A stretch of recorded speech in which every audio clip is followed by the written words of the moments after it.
Our next guest, José Arce, is a local tattoo artist and Tijuana legend. After being deported, he came to the city and turned his dreams into a reality by starting off a business and currently promotes the deported lifestyle online through his various social media platforms. Please welcome our guest, José Arce. What is it about tattoo artists that, I know some people probably confess their sins to you and shit like that, right? Like working on something like this and people are pouring out their souls while you're writing on them. You know what it is? It's like a psychological thing. We're supposed to be like psychologists at the same time as tattoo artists. People, they let out all their flaws right there, man. It's crazy. You hear some stories from people, and it seems like people have that urge to bring it out. They just don't know how or when. And for some reason, getting tattooed is very comfortable for them to open up to people, you know? Is it being forced in one space at one time? You can't fucking move, go anywhere. So this dude is just writing on your skin. So that's... Maybe that's part of it. Also, I think that you're making pain for them, so they identify it as, this motherfucker is making pain for me. I can't do anything to him, but... So I have to fucking So I have trust to just him. adjust them and trust them, yes. What's the longest you've spent on somebody tattooing them? The longest session that I did was like 19 hours. Shit. It's like heart surgery. 19 hours on a back piece. And what's one of the most painful areas that you've experienced on people's bodies? For people itself, usually one of the worst areas for everybody is like the inside of their arm. In there is one of the most painful areas, the inside of the arm. In my experience, everybody's pain tolerance is different, but in my experience, the head tattoo was the worst one for me by far. The head tattoo, like as far as your own experience. My own experience, yeah. My head tattoo was fucking worst one. That one was painful as fuck. The back of my head. The other ones weren't too bad. The back of my head was by far the worst one, man. That was painful. And then the second worst was the stomach for me. Now, have you had people come in with you, hard dudes, hardcore fucking dudes, like, yeah, fucking tattoo my chest, and then they chicken out at the middle of it or some shit like that? How does that all work? the time. How does that work? It just happens. But you know what's crazy? That it happens, and it happens mostly with men. So, Because females have more pain tolerance than us. so that's not an urban legend. Nah. Women have more pain tolerance, so ellas aguantan más que nosotros. And there's a whole culture around it now, and a lot of presuppositions about people that have tattoos, people that don't have them. Now that's more acceptable now. You usually hear about people having like just full body tattoos, or having somebody that writes on their whole body. Like, what's the commonality between those types of people? Like, why would somebody want to just cover their skin with art? I've met some people that have done it for medical purposes. They have skin disorders and stuff like that. There's a guy named Matt Gunn who's got checkers all over his body. I don't know if you. Yeah. That's a good friend of mine. So he comes to TJ a lot. He started getting tattooed like that because he's got a medical condition in the skin. So lo ayudaba mucho con el dolor, like the pain and stuff like that, and it would cover certain areas of the skin that looked fucked up for him. And it just escalated from that into turning into what he is now, the fucking monster, you know. But now he uses that as it's like a working tool. His body's like what he lives off of, you know. And is there any truth to people that, there's always this conversation about, yeah, once you get your first one, it's like an addiction.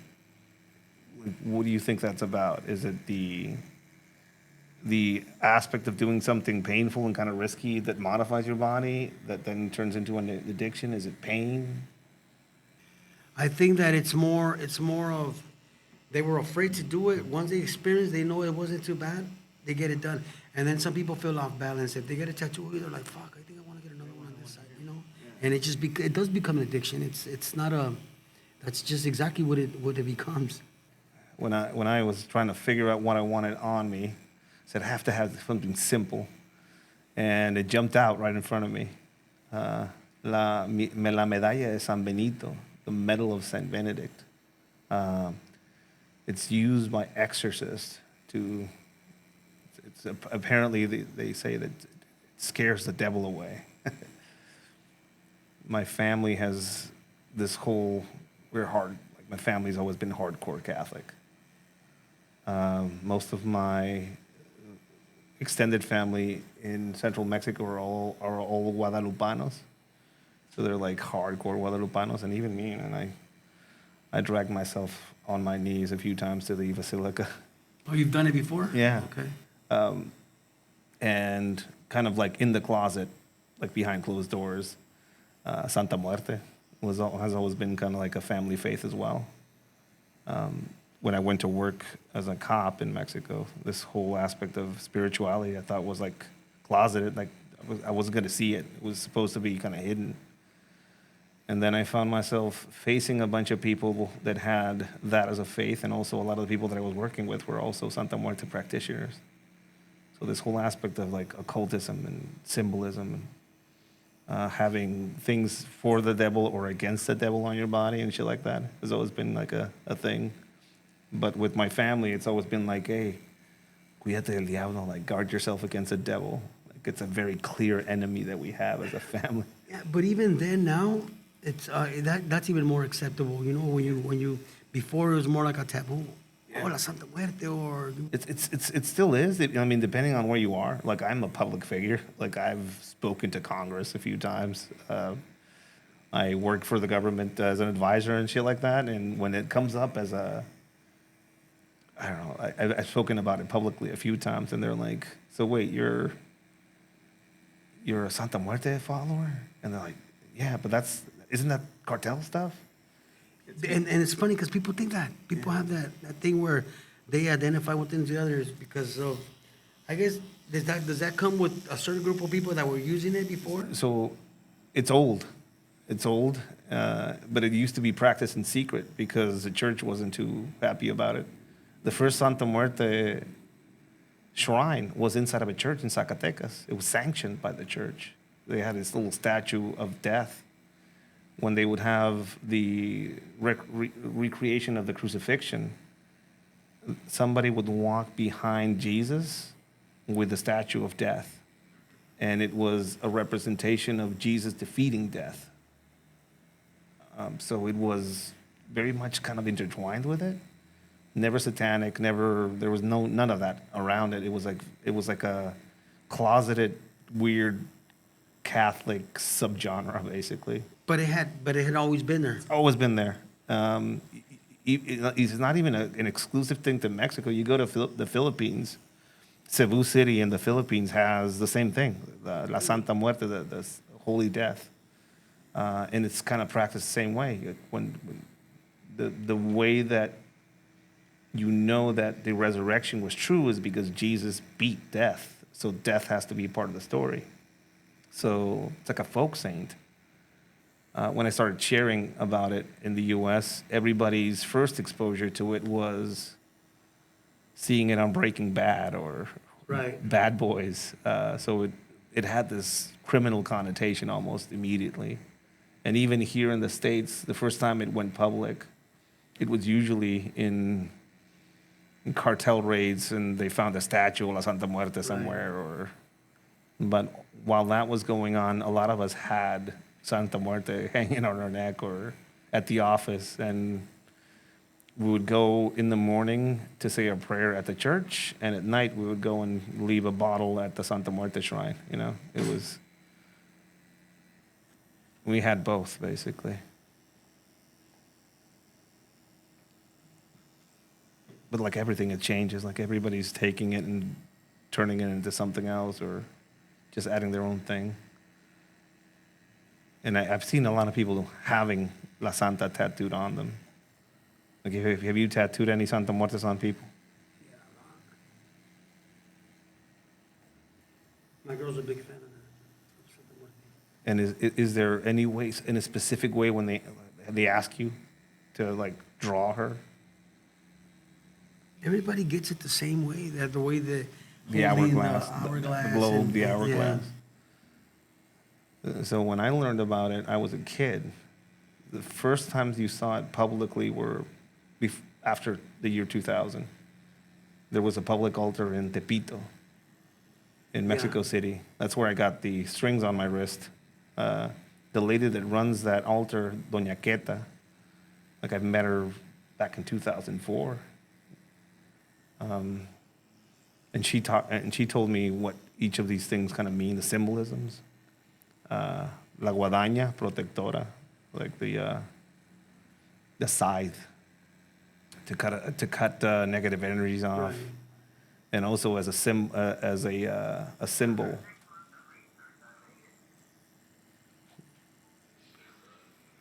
It's become a big part of human society now. Like a lot of people have it, you know.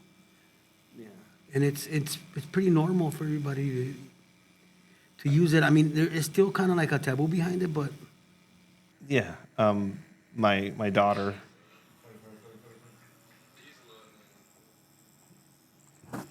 My daughter is growing up with it as a faith, but it's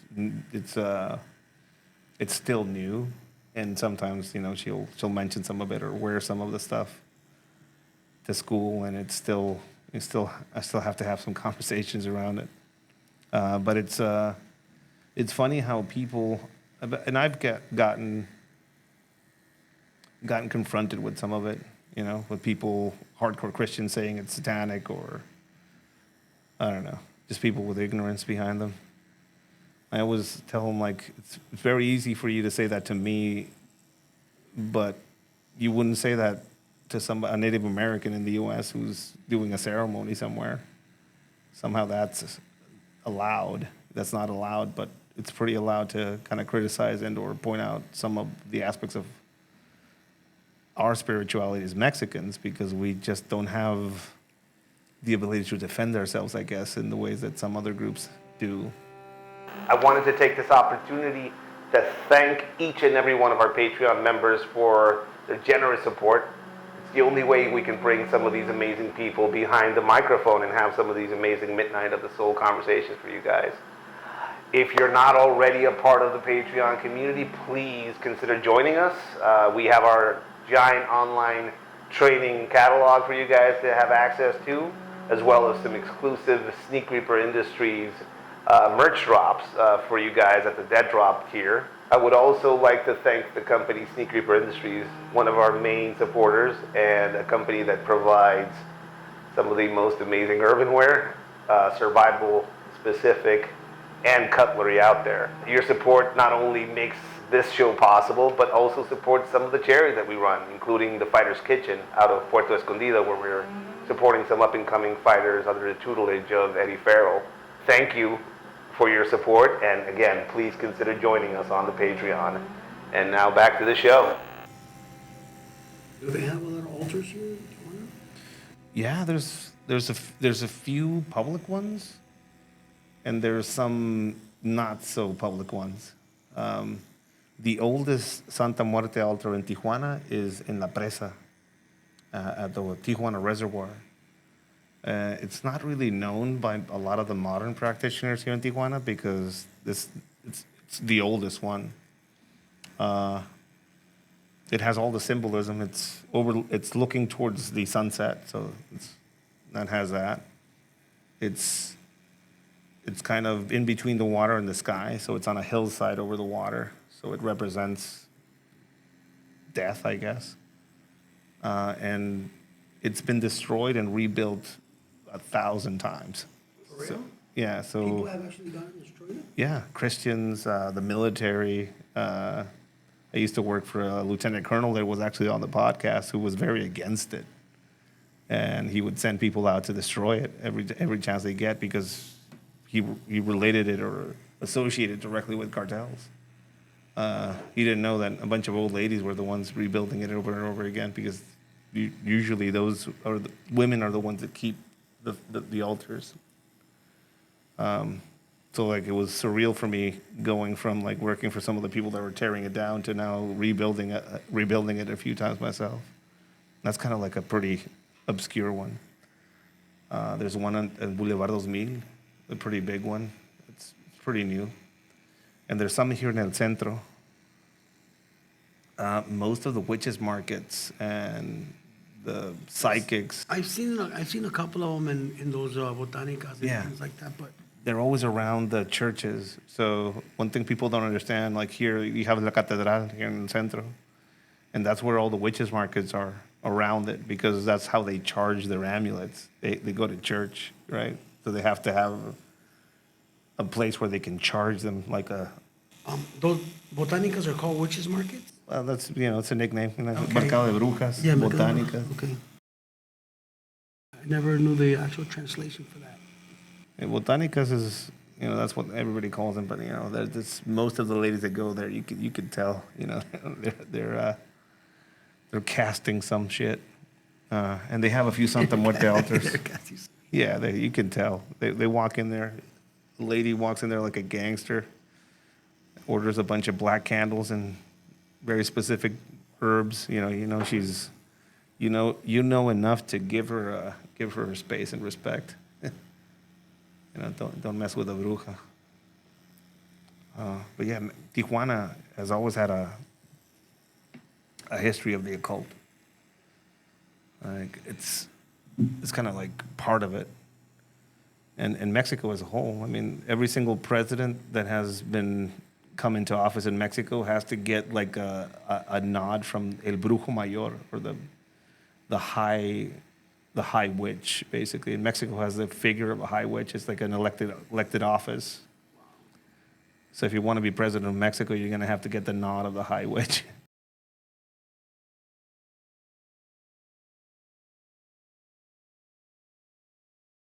You mentioned earlier, you said you didn't want the black solid, or you want me to do it black? No, it's just fine like that. I don't need that solid.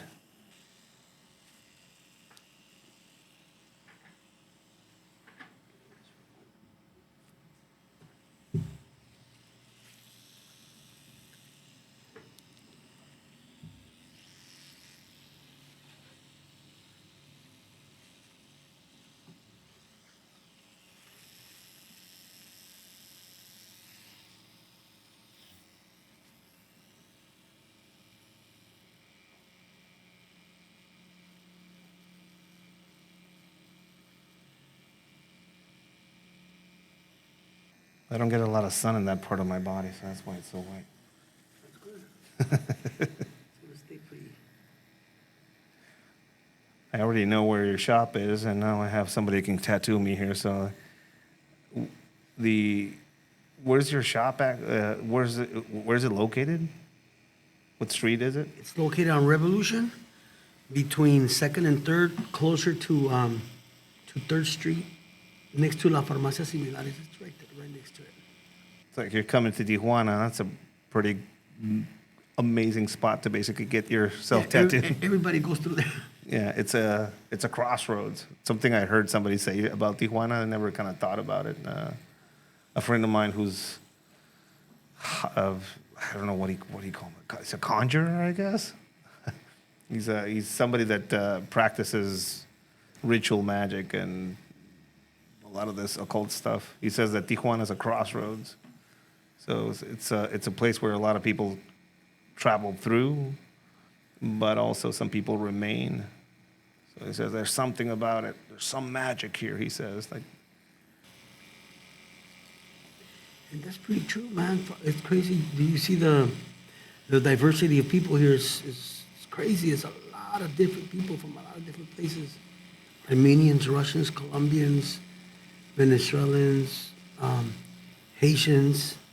What I love is the fact that everybody that comes here has a preconceived notion of what this place is, and then it just melts away. We have guests that come in from all over the place here, and one of the first things that me and Avi do is that we take them to get some tacos at a corner somewhere. We have our spots. Me and Avi are taco snobs. We grew up here, so we know the spots. And there's a moment where they're kind of excited and they're like looking around. They're kind of like, But afraid at the same time. yeah. And then And then they're eating tacos somewhere, and they just notice that we're not looking around, and we're relaxed, and it just kind of like, you know, they lower the volume of their fear, and it You just could, becomes well, a you could spot. see it. I get that a lot too with people that come here. Same thing. They want to eat tacos. The first thing they want to eat. Tijuana's got the best tacos. And we go and they ask questions like that, "Hey, like we're gonna get fucked with, or the cops are gonna take our money and shit like that." Like, Yeah, no, you're gonna be okay. You know, you're not doing anything wrong. You're gonna be you're fine. fine. If you're out there fucking around, and I'll tell you where you could Yeah, and where you should not it's like go. everywhere. Like, hey, don't go to Skid Row Right. and try and fight the bums there. That's just not a good idea. You know, don't Definitely go not a to good idea. don't go to the South Side of Chicago. You know, it's everywhere there's something like that. And I travel across the country. We were in Cleveland last weekend, and we went to a farm. We went to a pharmacy that was the deodorant was behind. Uh Bulletproof glass. yeah, so you couldn't grab it. You had to call somebody over. And me and Avi were like, we're from Tijuana. We've seen some fucked up shit, but like, you can't even buy deodorant here. In Tijuana, even if you're in a ghetto ass place, nothing is behind glass. No, fuck no. Only the Casa de Cambio behind glass. Yeah, only the Casa de Cambio. That's about it. Uh, like money exchange places are the only place you're gonna find that bulletproof glass. But in the U.S., you get it everywhere. So like it's true what we kind of talked about how this preconceived notion that they warn you about Tijuana, but there's some spots in the U.S. where it's pretty bad. It is pretty bad, man. It's crazy. I tell the people all the time, and it's like the same questions all the time. You know, the same exact questions all the time about the cops, about the cartels, about um about if it's true that, like, if you're walking down the street and a taxi pulls up and he honks at you, don't look at him. I mean, they got this thing. You know how the Yeah, taxis they're honking the time yeah. It's all the like time. So they're like they say that if you look at them, you make eye contact with them, they're gonna follow you, and then until you get in that fucking taxi and they'll take you. It's like, nah, man, it's crazy. That's not like that. And this is all thing created by the American people. Most of them. so from LA from Jalisco to LA to here. Um, for people that have this notion or concept of the deported life, you know, um, you know, everybody has their regrets, and everybody would want things to have ended up differently. But you found yourself here in a home now. Do you consider this place home, Tijuana? Is it a good home? It's a fucking great home. I gotta say, I embrace Tijuana, and I love being here, and I love Tijuana now. And now I understand what my dad used to say, because my dad had nothing but good things to say about Tijuana. And I love the place, and like I said, it embraced me. It took me with open arms, and it gave me what I have now. That second opportunity that I needed in my life, I got it here. And one thing I could say is that being deported was the best thing that ever happened to me, because one thing would lead to the other in the states, and it's hard for you to not end up getting caught up, especially when you grow up in that lifestyle that I grew up in, and a lot of us that are deported grew up in. And I'm not saying that everybody's got deported for the same reasons, but for the most of it, a lot of us that got deported, we were into some shit over there. And that's usually what happens, and there's no, you can't hide behind that shit. You have an amazing Instagram account where you are not only living the living and kind of showing people what that life is like out here, but you're talking to different people, tattoo artists from across the country. You travel a lot. You're trying to educate people on the aspect of Mexico.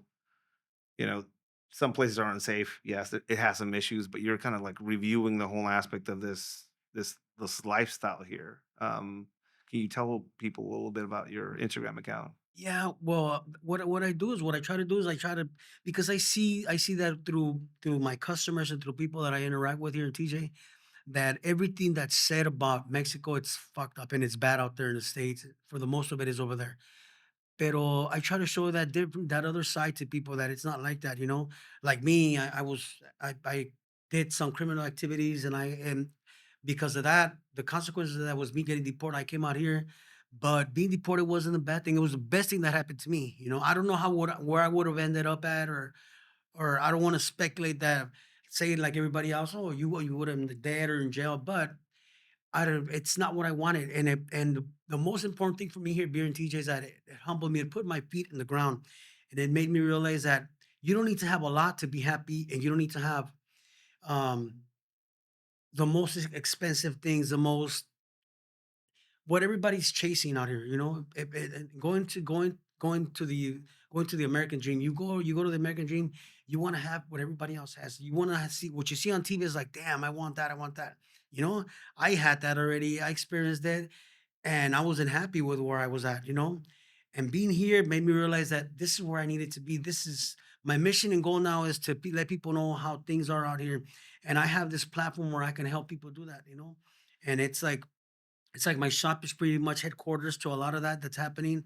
I help out through nonprofit organizations too, help out people. But for the most of it, I let people come through my shop and talk to them. And it's funny how you see a tough ass gangster out here that got deported, that did 20 years in prison, that did the worst shit of the worst, and he broken down out here because his that loneliness of being here, being deported, not having family, breaks you more than being incarcerated with your family member being able to visit you. And I experience and I see that. So I try to talk to everybody and let everybody know that you're not alone out here. There's a lot of us out here, and we can make it happen. Now, but we just got to conduct ourselves accordingly where we're at. We're out of bounds. This is not our place, but we have to adjust to where we're at and make it work for ourselves and be entwined with everybody else. And it can happen. It's my experience that happened, and I want to show people that there's a life after you get deported, and it could be a good life. It all depends what you make of it. And he said, "Le echas ganas y le echas huevos," like we talked earlier. You got to work twice, maybe three times as hard, but you get to a point where you're comfortable and you stop missing that life that you had in the States because it humbles you, it puts you in the ground where you need to be. Your state of mind changes completely in every aspect. You think different, you work different, you interact different, and you are a different person towards everybody. You treat everybody equally, just like everybody treats you the same. And it's just a matter of getting over the first couple of months of deportation. Once you're beyond that and keep your mind busy, you're gonna be okay. You you created the space for yourself where people, again, you like an island is what I like to kind of think of it. This island of let me figure it out, and now you figured it out, so you're showing other people how to figure it out for themselves, and I think there's a lot of power in that. The American dream is no longer in America. Fuck no, now it's a Mexican dream. Everybody's got to come out here. It's amazing seeing a lot of Americans basically just choosing now Mexico as a home. And you got here under different circumstances, but if people doubt the opportunities there are here of creating a life for yourself, a quality life, and just the welcoming aspect of Tijuana as a city, because yes, it has its dark sides, but it also has a pretty opening and welcoming side as well. And And if you're willing to embrace that and use it for your benefit, it's more than welcome. Just don't fuck it up. Just don't fuck it up. Cause like I said, we're out of bounds here. Being in Mexico to me has been the real freedom. I've never felt so free in my life. Being in the States, not being able to get a license, not being able to get on the plane, not being able to just travel normal and have a normal driving session, waiting to get pulled over by the cop behind me and shit like that. I don't have that shit no more. I don't need that no more. And this is real freedom. I live freely here. You work, you pay taxes, you do the exact same thing on a different level, on a different scale, and just in a different area, and somewhere where you're more welcome. You know what I mean? um, thank you for coming and having this amazing conversation with us. Thank you for the ink. Oh, thank you, It's man. It probably going was to be the first of a few. I know why people get addicted to this, I guess. Where can people find out more about you and the work you're doing here in Tijuana? um they can look me up on Instagram under Spanks52. That's my Instagram account. And then on TikTok I'm under Deported Life. And my tattoo studio is No Mercy Tattoos. So they just look up No Mercy Tattoos and TJ and my name. It's the spot to get your ink here in Tijuana.